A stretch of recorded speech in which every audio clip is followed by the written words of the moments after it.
While our trip to Boston was a quick 3-night, 2-day trip, we did pack a lot of highlights in that we think can help you plan your next adventure. Everywhere you turn, there's something to see. The contrast of modern and history will keep your kids engaged and having a great time. We started our first day with a brunch at the historic Omni Parker House. The Parker House is just down the street from Boston Common and is filled with historic tales and a lot of ghost stories.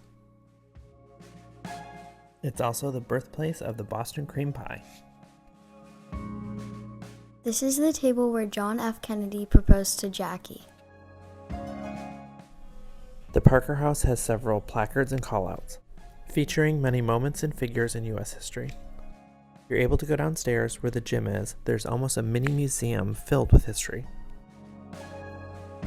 Some of the important figures that have stayed here are Bill Clinton, Charles Dickens, Ulysses S. Grant, Bob Hope, Jimmy Carter, Judy Garland, Nelson Mandela, Dr. Martin Luther King Jr., Gerald Ford, Muhammad Ali. After our brunch at the Parker House, we did the Freedom Trail tour, which was really good. The route of the Freedom Trail is outlined through a series of red brick trails throughout the area. We did the guided Walk into History tour. We ordered the tickets online beforehand and met at the meeting spot at the Info Center in Boston Commons. While you can do the tour on your own, we highly recommend the guided tour since many of the tour guides are graduate students. Hey guys, we're at the historic Granary Cemetery, and famous people like Paul Revere's family has been buried here.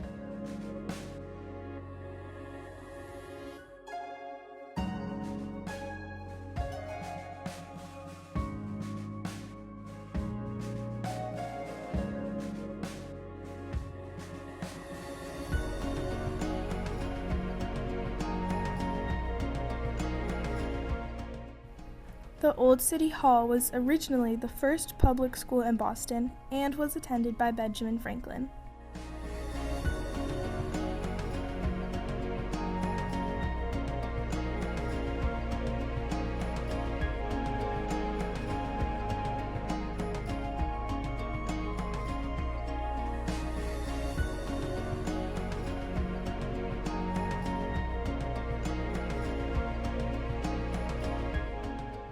Faneuil Hall and Quincy Market were originally public meeting areas, but are now filled with eateries and little shops.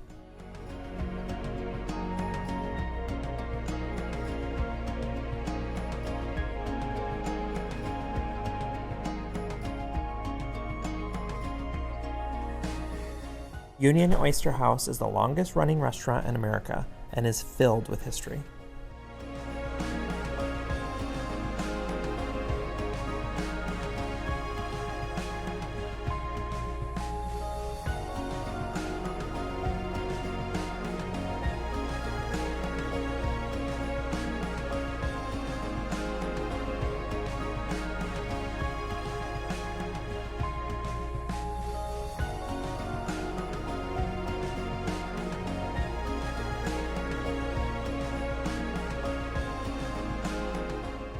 We sat at the Daniel Webster booth. Throughout the whole restaurant, there are many booths dedicated to historical figures that have eaten there. In addition to the raw oyster bar, there is a large seating area where you can make reservations beforehand on OpenTable. While the restaurant is mostly a seafood restaurant, there are non-seafood options.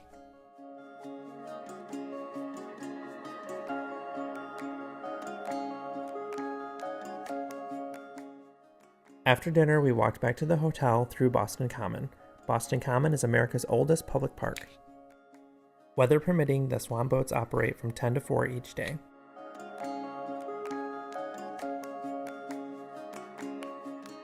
Our oldest is entering high school, and we try to piggyback a campus visit on many of our trips.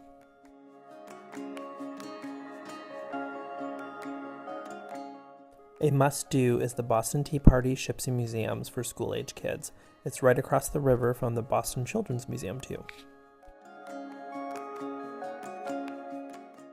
The guides are in character and they're very engaging. You start in a meeting hall, then they take you to the ship replicas.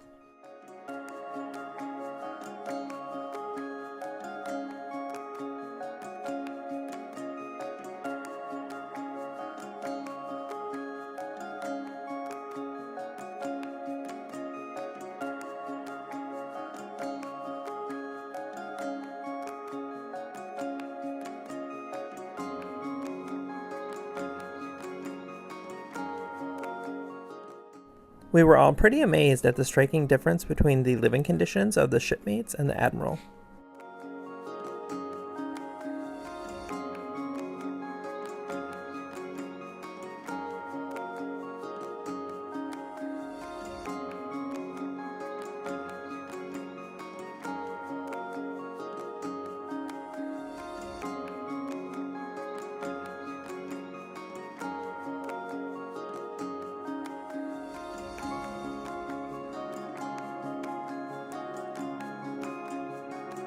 What I like most about the museum is there were pictures that moved, but we weren't allowed to film that. So there were pictures that moved, so they had really good technology for that. My favorite part of the museum was the beginning meeting part, and we all got different roles, and it was really fun. After the museum, we walked to the North End and had dinner in Little Italy.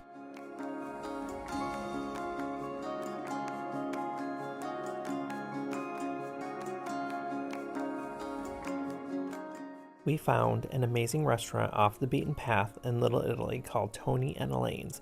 You have to take your family there. The food is so good.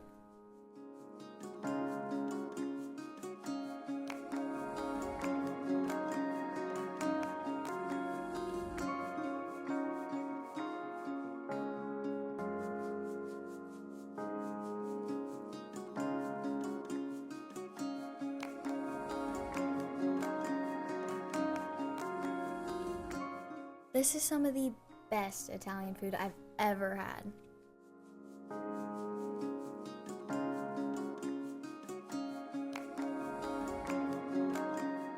Dessert, we went to another hidden gem, the North End Creamery. Boston is a city filled with history and fun. Your kids are going to learn and love it. Thanks for joining us, and don't forget to click subscribe and ring the bell to receive notifications every time we post a new video.